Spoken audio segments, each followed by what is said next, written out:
One morning recently, our dear son Moshe, fondly known to all of us as Momo, came running into our bedroom at the crack of dawn, rambling about how excited he was to go to school.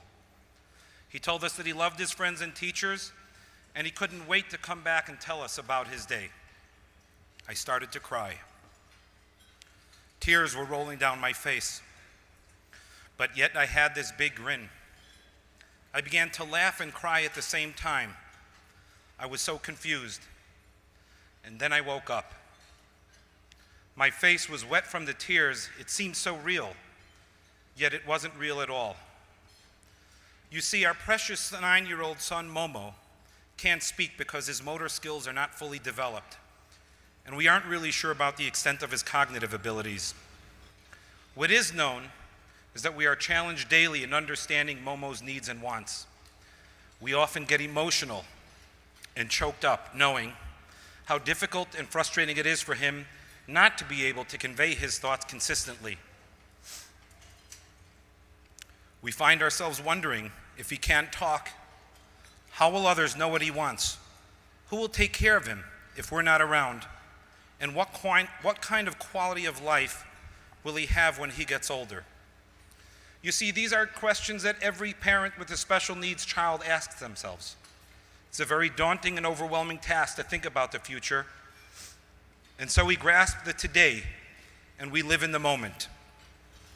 Today and every day, my wife Aviva and I, along with our beautiful children, Yassi, Zahava, Yechiel, and Fredi, live and love Momo unconditionally. He is the most precious child. He has the most beautiful spirit and infectious smile. His hugs melt away the most difficult days and seconds, even when he squeezes so tight that he chokes us out.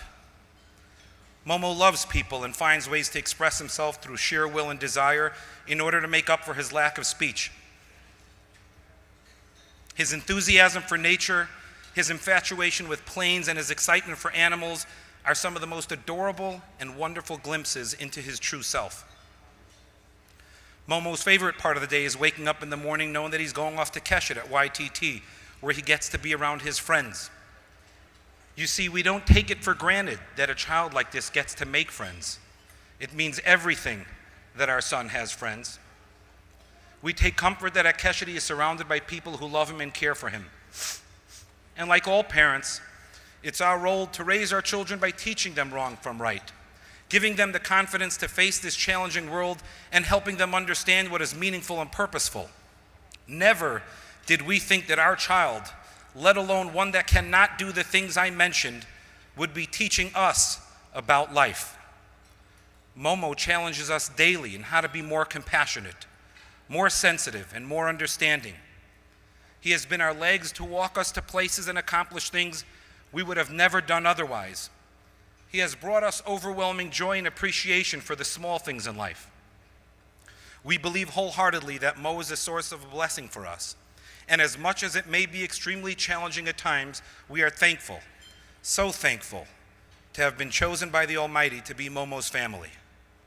And what is so amazing about being here tonight, besides for getting to pay tribute to Lisa Glenner, who I have known my entire life, the Coopers and the Fishmans, is looking out onto this magnificent crowd of people who as a majority do not have special needs children, yet have chosen to share in the burden and responsibility so these children, our children, will continue to be at the forefront. It's your promise and commitment that enables us and so many families to embrace the challenge of tomorrow, whatever that may be, and for that, I say thank you.